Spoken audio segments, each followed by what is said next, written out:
UAE में मुनक़िदा 3 मुल्की tournament और एशिया कप 2025 के लिए टीम के ऐलान के ठीक एक दिन बाद पाकिस्तान क्रिकेट बोर्ड ने साल 2025-26 के लिए सेंट्रल कॉन्ट्रैक्ट का ऐलान कर दिया।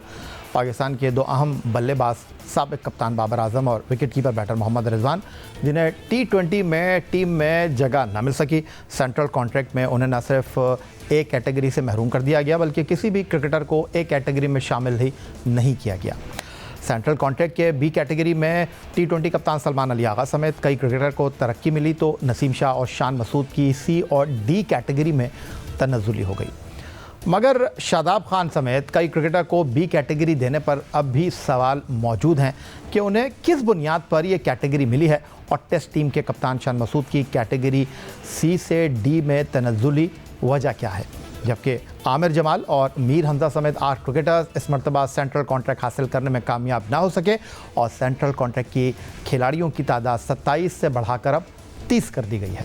पाकिस्तान क्रिकेट बोर्ड ने परफॉर्मेंस और फिटनेस और तीनों फॉर्मेट को मद्देनज़र रखते हुए नए सेंट्रल कॉन्ट्रैक्ट की ए कैटेगरी को ख़त्म कर दिया।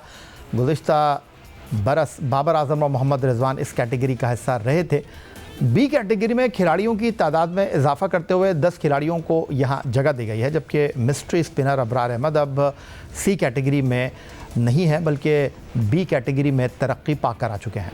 बाबर आजम भी बी कैटेगरी में आ गए हैं। फ़खर जमान जो गुज़िश्ता साल सेंट्रल कॉन्ट्रैक्ट से महरूम रहे थे वो बी कैटेगरी में शामिल किए गए हैं। फास्ट बॉलर हारिस रऊफ भी सी कैटेगरी से तरक्की पाते हुए बी कैटेगरी में आ गए हैं। हसन अली भी सेंट्रल कॉन्ट्रैक्ट हासिल करने में कामयाब हुए और वो भी बी कैटेगरी का हिस्सा हैं। Wicket keeper batter Mohammad Rizwan तनज़्ज़ुली के बाद बी कैटेगरी में शामिल हुए हैं। साइम अयूब, सलमान अली आगा और शादाब खान सी से अब बी कैटेगरी में दिखाई दे रहे हैं। Fast bowler Shaheen Shah Afridi B category में बरकरार रखे गए हैं। पाकिस्तान क्रिकेट बोर्ड की जानिब से सेंट्रल कॉन्ट्रैक्ट की सी कैटेगरी में भी खिलाड़ियों की तादाद 10 ही है। यहाँ ओपनिंग बैटर अब्दुल्ला शफीक, बाएं हाथ के spinner Noman Ali, off spinner Sajid Khan और टेस्ट टीम के नायब कप्तान सऊद शकील को सी कैटेगरी में बरकरार रखा गया है। ऑलराउंडर फ़हीम अशरफ, जारह मिजाज बल्लेबाज Hasan Nawaz, wicket keeper batter Mohammad Haris, allrounder Mohammad Nawaz और opening batter Sahibzada Farhan central contract हासिल करने में कामयाब रहे और उन्हें सी कैटेगरी में शामिल किया गया है। अलबत्ता फास्ट बॉलर नसीम शाह की बी से सी कैटेगरी में तनज़्ज़ुली हो गई है।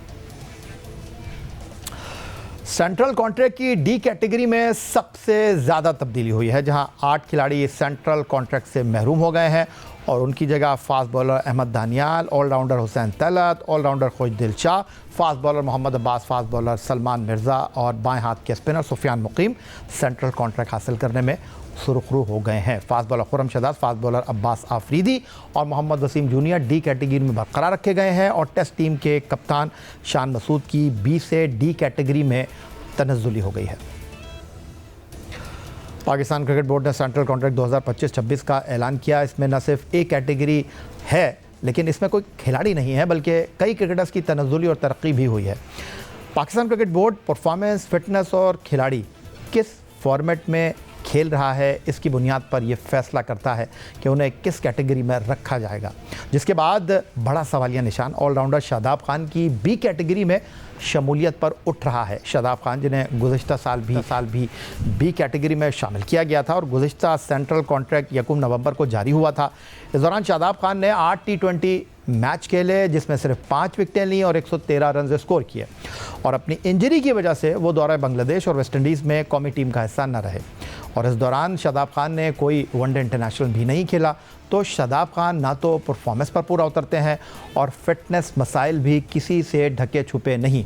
दूसरी तरफ टेस्ट टीम के कप्तान शान मसूद की बी से डी कैटेगरी में तनज़्ज़ुली भी समझ से बालातर है। एक जानिब इंग्लैंड के खिलाफ होम सीरीज़ से उनकी कारकर्दगी देखी जाए तो वो 7 टेस्ट मैचों में 38 की औसत से 497 रन बनाने में कामयाब रहे। 2 सेंचुरियाँ बनाई जिसमें उनका बेहतरीन स्कोर 151 रन इंग्लैंड के खिलाफ मुल्तान टेस्ट मैच में रहा।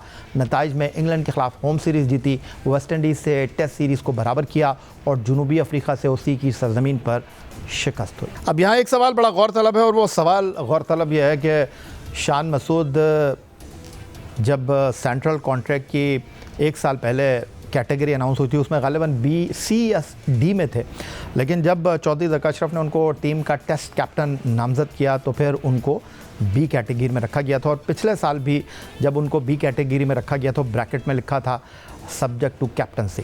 तो क्या इस बार भी ऐसा ही होगा, क्योंकि पाकिस्तान ने अक्टूबर में जनूबी अफ्रीका के साथ 2 टेस्ट मैचों की सीरीज़ होम ग्राउंड पर खेलनी है और फिलहाल पाकिस्तान क्रिकेट बोर्ड ने टेस्ट मैच के हवाले से अजहर महमूद को अबूरी कोच तो बना दिया है, बट टीम के कप्तान के हवाले से उन्होंने कोई फ़ैसला नहीं किया। तो क्या यही फार्मूला अप्लाई होगा कि अगर शान मसूद कप्तान रहते हैं तो क्या उनकी कैटेगरी में तरक्की हो जाएगी? सीधा चलते हैं इस्लामाबाद, जहां वीडियो लिंक पर हमारे साथ मौजूद हैं पाकिस्तान टेस्ट टीम के साबिक कप्तान विकेट कीपर राशिद लतीफ़ साहब। खुशामदीद कहेंगे आपको। बड़ी गहरी निगाह है आपकी पाकिस्तान क्रिकेट के हवाले से, और पिछले 3 दिन में आज को मिलाकर इतवार को टीम का अनाउंसमेंट होता है, फिर एक दिन के आराम के बाद जो है क्रिकेट बोर्ड के सरबराह सैयद मोहसिन रज़ा नकवी की खुसूसी हिदायत पर जो है वो एशिया कप ट्राई सीरीज़ से पहले सेंट्रल कॉन्ट्रैक्ट के नामों का ऐलान होता है।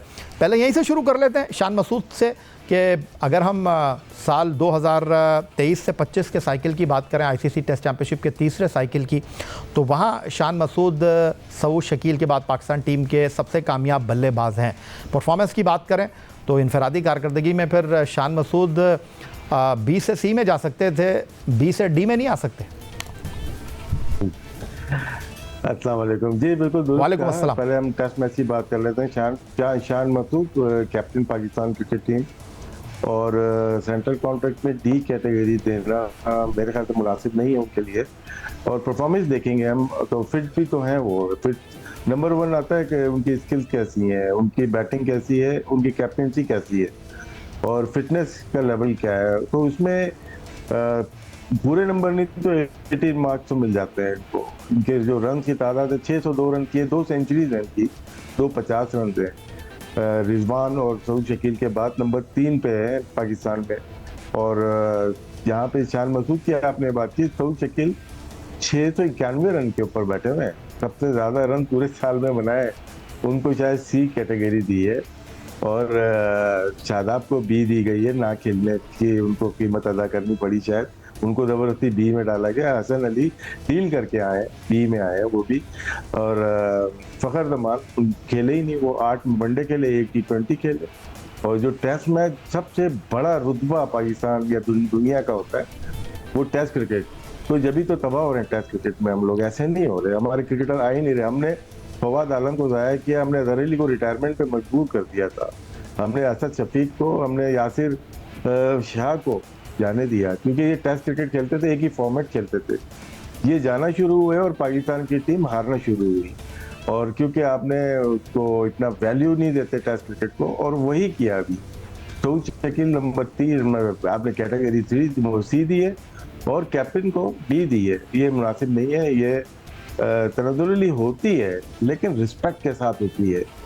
अगर आप अपनी क्रिकेट को इतना नीचे होके दिखा रहे हैं, जिसके पास ए कैटेगरी का प्लेयर ही नहीं है, तो वो ए वाला बी में चला गया, मान लिया, बी वाला सी में आ गया, सी वाला डी में आ गया, लेकिन ई और एफ वाला डी में कैसे आ गया?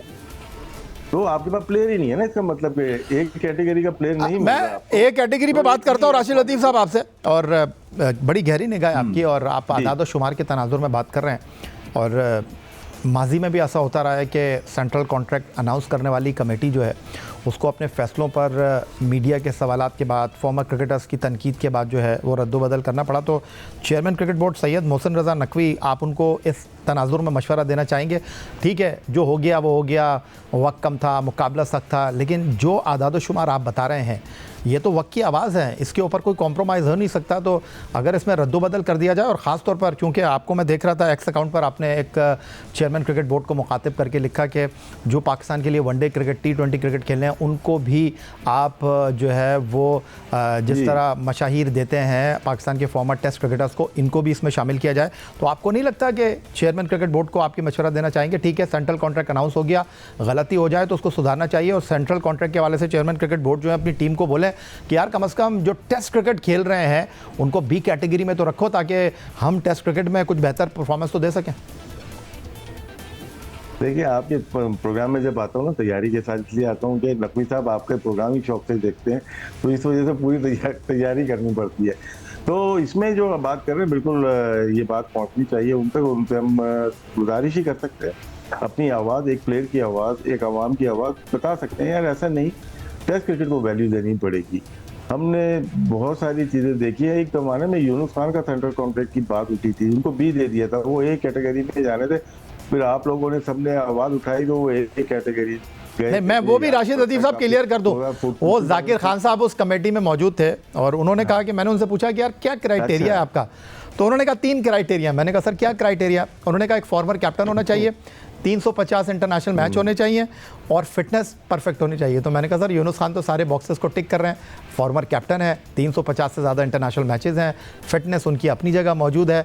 तो उनके पास कोई जवाब नहीं था, लेकिन नजम अजीज़ सेठी साहब जो थे उन्होंने फिर इस चीज़ को रिवर्ट किया और यूनुस खान को एक कैटेगरी में लेकर आए। जी बिल्कुल, इसमें भी बहुत सारे झोल हैं इसमें, और कुछ ऐसे प्लेयर, देखिए प्लेयर आता है पैसे ले, हमें खुशी होती है, हम इसमें नहीं जाते, लेकिन उसका एक परफॉर्मा होना चाहिए, उसका एक कैलकुलेशन का हिसाब होना चाहिए कि किस बुनियाद पे आप दिए जा रहे हैं। एक होता फॉर्मेट बनाया जाता है, जिस तरह ऑस्ट्रेलिया ने अपना बनाया परफॉर्मेंस बेस है, या इंग्लैंड ने बनाया हुआ, या इंडिया ने, तो उसके मुताबिक चलता है, उसमें कोई भी आ जाए।